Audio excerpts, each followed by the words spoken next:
they got adopted.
Hello, everyone. Thank you for joining us today here at the Campus for All Animals, the Houston SPCA. I'm your host, Dr. Roberta Westbrook, and I'm always so glad to speak with you all every week about topics that are affecting you and your pets' health. So today we have a very exciting topic for you. We are going to be talking about running with your dog. So it's getting cooler, and if you were not really into running during the summer heat, but now that it's getting cooler, you want to get outdoors more and you're considering taking on a little bit of running challenges and maybe including your pet with that, we'll give you some tips to make sure that you're doing that very safely. So get your questions together, put them in the chat, and hopefully I can help you today. In the meantime, I want to invite you to come on down to our campus. Please visit our adoption center and see the dogs and cats and puppies and kittens and rabbits that we have available for adoption. And I want to introduce you to a wonderful pet of the week. Our pet of the week is named Leeloo. Leeloo is an adorable 3-year-old female spayed lab mix. Leeloo came to us because she was abandoned. She was abandoned at the police department. At the Houston Police Department, she was abandoned with her puppies. The good news is all of her puppies have been adopted. If you've been with us every week, then you know that we had a dog a week or so ago named Malcolm, and Malcolm is one of Leeloo's puppies who got adopted. So congratulations to Malcolm and his family, and Leeloo is now waiting for her forever home. Leeloo had heartworm disease when she came to us. She has now been treated for heartworm disease, and she's ready, healthy, and able to go to her forever family. So her adoption fee is actually sponsored by the Houston Texans punter, Cameron Johnston, and his wife, Tia. Thank you so much for sponsoring Leeloo's adoption. So please come on down and visit with her and all of the animals that we have here at the Houston SPCA. So today we're going to talk about running with your pet. And look, let's talk about all the benefits. We know that there are lots of benefits to exercising with your pet, and running is one of those things. So what will running do for you? What will running do for your pet? The first thing is that engaging in activities with your pet really creates a wonderful bond between the two of you. When you take on a new challenge, or you're encountering something new that you're doing and you include your pet in that, your dog in that, you guys are going to create a wonderful bond, and that's important for the longevity of your life together. So that's one. Number two, we all know that running helps to maintain a healthy body weight. So it's not only important for us to maintain healthy body weight, we want our dogs to do that as well. Exercise is very important in doing that, and so running can be a great way to contribute. And as we know, that exercise always has mental health benefits. So every time we're exercising and our pets are exercising, they are taking in the sights, they're taking in the sounds, they're focused. That helps to keep their mind sharp and can certainly lead to longer, healthier life. So what questions can I help you with as it relates to running? All right, the first question came in is, I want to run with my dog, but they pull too much. What are some tips? Yes, I think that's probably one of the most common issues with running with your pet is if you have a dog that pulls on the leash a lot, it can make running really uncomfortable for the both of you. It can be frustrating, and you can be concerned about injury. So you do want to make sure that before you start a rigorous running program, that step number one is that you make sure your dog has good leash manners. Just make sure that you have trained your dog. There's lots of online tips and tricks that you can use to train your dog to walk on a leash, to walk and run next to you, and not to pull. Some of those tricks to kind of train your dog to do that would be, let's say you're running or walking with your dog initially and you notice that he or she is starting to pull.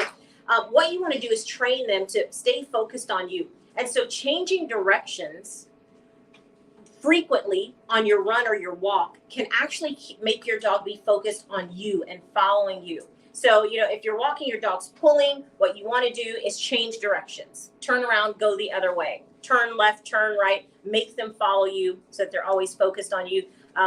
Another potential trick is to get them to stop and sit and focus on you as well. So there's lots of things that you can do to make sure that your pet has good leash manners, but that's step number one to try to prevent the pulling. If someone's dog is reactive to people or dogs, would running with them reinforce these triggers, or would it actually help to desensitize them? Sometimes when a dog is very focused and they're in exercise mode, it can prevent them from focusing on things around them, and they may be less concerned with the animals around them if they know the goal and they're focused on something like running. But get those leash manners under control. Talk to your family veterinarian, or maybe even a veterinary behaviorist or trainer, to help you determine which method might be best for your dog. But yes, certainly getting exercise out and getting your dog to focus on you can actually help to deter them from those distractions like other dogs. And then do we need any special equipment before we start running with our pet? Okay, so special equipment. If you're going running with your pet, you may be wondering what's the best type of leash or harness. Leeloo today is actually dressed in a raincoat, and so that's something that you might consider if you're going running the weather. And so if you're going to be going running, what's the most appropriate kind of attire for yourself and for your pet? And getting these adorable, cute raincoats might be something to consider. But if the weather is not raining, then it's not a bad idea to invest in a harness or a jacket sort of harness for your pet. The nylon harnesses that we have here, these may not be the best for long distance running. The reason is these rubbing against the skin can sort of chafe the skin back and forth, back and forth. And so a harness is not a bad idea, but you want a harness similar to this is a jacket, but a harness that has this padding in it so that it can be more comfortable if you're going on long distances. So something that's not going to rub against your pet's skin, especially if they're still in the pulling phase. These can sort of leave abrasions under the armpits and on the back. But a harness is probably a really good tool to have for your pet. Just make sure that it's padded. The other thing that you want to make sure that you have is a leash attached to that harness. But you want to make sure that there's lots of different types of leashes. So you want to make sure that the leash that you have has a lot of slack on it, maybe like a 6-foot leash. So, a similar leash like this attached to the harness would be appropriate. Or if you're comfortable and your pet has good leash manners, you can use one that is hands-free, and it's a belt that loops around your waist and then clips onto the harness or collar of your dog. If your dog has good leash manners and they're not going to take off and pull you with that hands-free belt leash, then that might be a good tool as well. I've used those personally myself, running with my dog, where I have the leash around my waist and it's padded there, so it's comfortable for me. And my dog has good leash manners, and so she will run comfortably with it. So those are lots of different options for you. Try out different leashes and harnesses and see what works best for your pet. And can we use a retractable leash so my dog can have more room to run? So I would actually recommend against using a retractable leash. So one, if you're using a retractable leash, it's not very comfortable to hold. So if you're going running and you want to exercise, it's quite awkward to hold the big handle there. So that might be uncomfortable for you.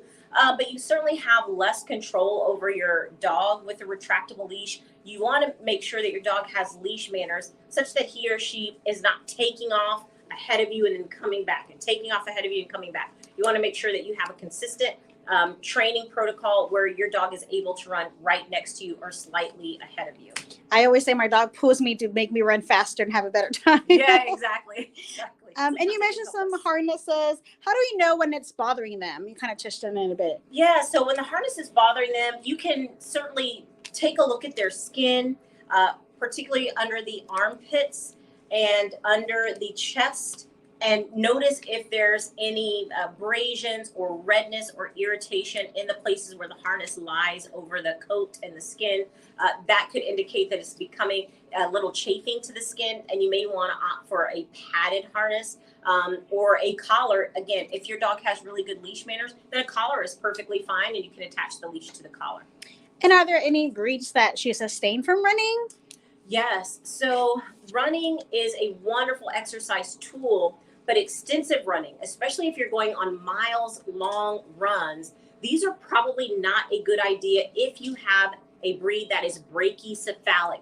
Brachycephalic breeds are breeds that have really short noses and muzzles, and their anatomy, their anatomical structure is such that they have a really abnormal breathing apparatus. And so they have some abnormalities in their airway that can make it difficult for them to cool themselves off when they are running, and it could be dangerous. So those breeds would be bulldogs, Pekingese, Boston Terriers, any of these dogs with short noses. I would not take them on miles long run. You could start very slowly, go on some walks, maybe short runs, a couple of blocks at a time, but I'd be very careful on taking them on extended runs. Should we also focus on any like thick hair, like Huskies or German Shepherds, or they love, getting that energy out? Yes, particularly, Huskies and thick coated breeds. If it's hot outside, they could potentially get a little bit more heated than a dog that does not have that thick coat. So make sure that you are paying attention to how they are handling that run.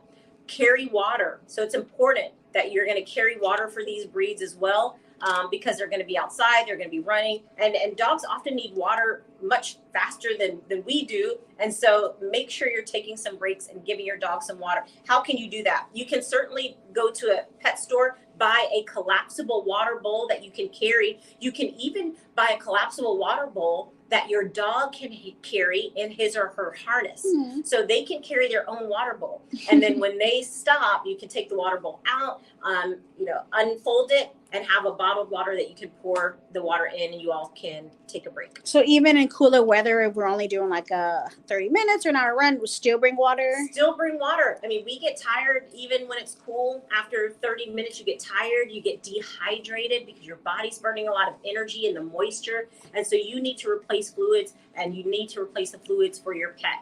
And back to those thick coated breeds, again, they can go running with you. Just make sure that you're doing it in the cool hours of the day, and not in the middle of the day where it's hot. And so if I have a very energetic dog, can they just go on my half marathon training with me, or how do we know, what miles they can do? Yes. So, you signed up for the half marathon. You might want to ask your dog if he or she wants to sign up for that too. They could potentially resent you for taking them on 13-mile runs after they've been laying on the couch all summer. So make sure that you start slow with your dog the same way you would not just jump off the couch one day and go on a 10-mile run. You want to work yourself up to it because it's going to be healthier for you, and it's going to allow yourself longevity. The same thing for our pets. We want it to be fun for them. We want it to be a way that they get exercise, that they bond with you, that they have mental stimulation. So start slow. Do a couple of blocks at a time and see how they handle it. Then every week you can always increase the distance and the time that you're running to make sure that they're handling it well. And how do you know our dog is done? They're tired. This is their max miles that they can do. You might notice your dog is getting tired and done when they stop. Oftentimes they'll just stop running, and they may even lay down. They may sit. They may pant heavily with the tongue hanging out the side of the mouth or really far over the front of the teeth. And it may seem like they're tired and sort of given up. This should be a clue that you don't want to push them. Stop, take a break, give them some water, and let them recover, because we want this to be fun.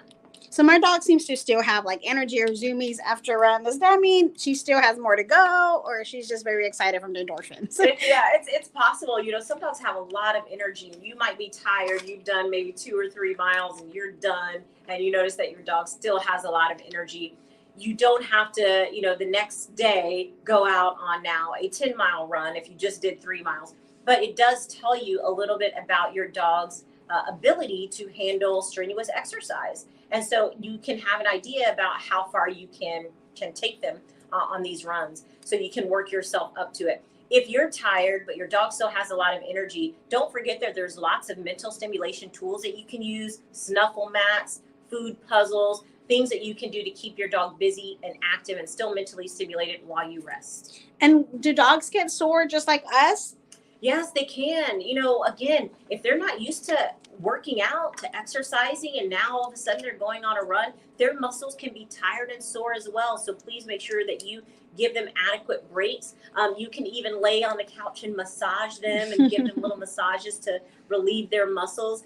I would not give them any pain medication for muscle soreness. Please talk to your family veterinarian if you think your pet is painful after a run.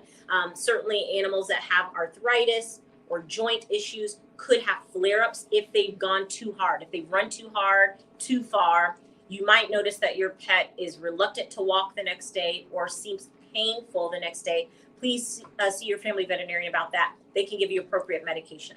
And should dogs, wear like the boots only in extreme weathers or just for running on asphalt, or just depends? Yes, like these little booties that you can put to protect your dog's paws. These are helpful not only for the heat, but maybe you're going hiking or running on rough terrain where it's, gravel or rocks or places that have, sharp things that can get stuck in your pet's paw. These can still be helpful. It's always interesting to see how your dog is going to react to putting these little boots on. But they can get used to it, and it can actually help to protect their feet while you're outside. So it's something to consider, particularly if you're going on rough terrain. Another question asked is it safe for puppies to go running, or at what age should we take them? Yes, puppies have a lot of energy. You might want to take them running for many miles to kind of tire them out so they'll get some rest at night.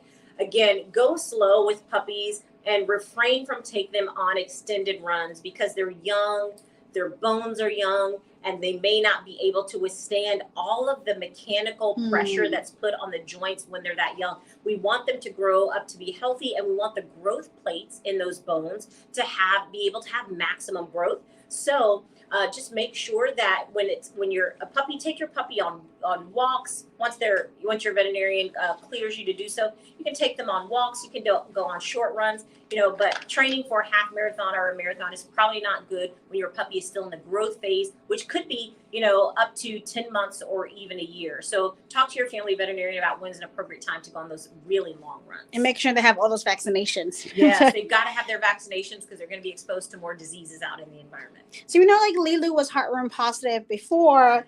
Can heartworm positive dogs go running?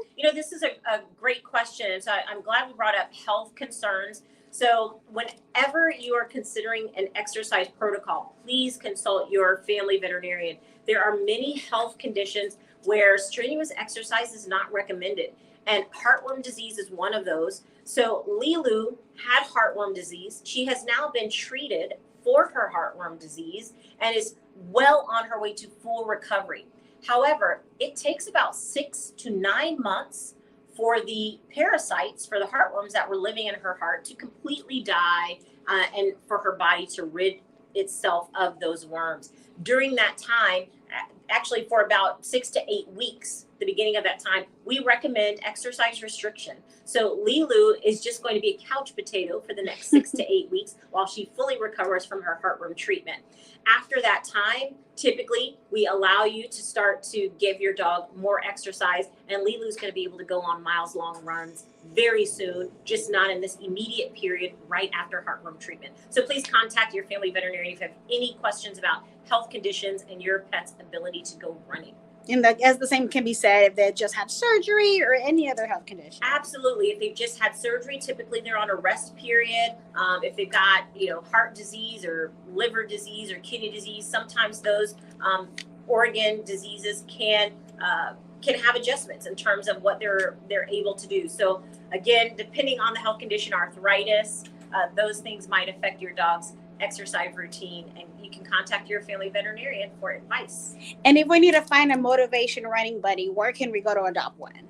Oh yes, if you need to find a running buddy, you can certainly come here to the Houston SPCA in our adoption center and find a dog that will fit your needs. So dogs that might be great for running are those who are already geared toward, their breed might already be geared toward working. So Labrador retrievers and golden retrievers and Australian shepherds and Weimaraners, these breeds of dogs are wonderful breeds to kind of get going. So you can always come down to our adoption center and find a wonderful running partner when you're ready for that time. Well, thank you so much for joining us. Please consider coming to join us next Friday, October 28th. We're having our annual Halloween ball. It's a spooky soiree. We're going to have fun. We're going to have costumes. We're going to have pets up for adoption. We are going to have friends, family, drinks, good food, and a good time. So please consider coming on down to join us. If you go online to houstonspca.org, there will be a link for you to reserve and purchase a ticket for our spooky soiree next Friday, October 28th at 6:30 p.m. So come help us raise money to continue our mission here and save more animals. Thank you for being a part of our family and helping us to do that and supporting us every week. So it's wonderful to see you guys again. I will see you next week. Thank you for joining us, and I'm your host, Dr. Roberta Westbrook. Come see Leeloo. Thank you.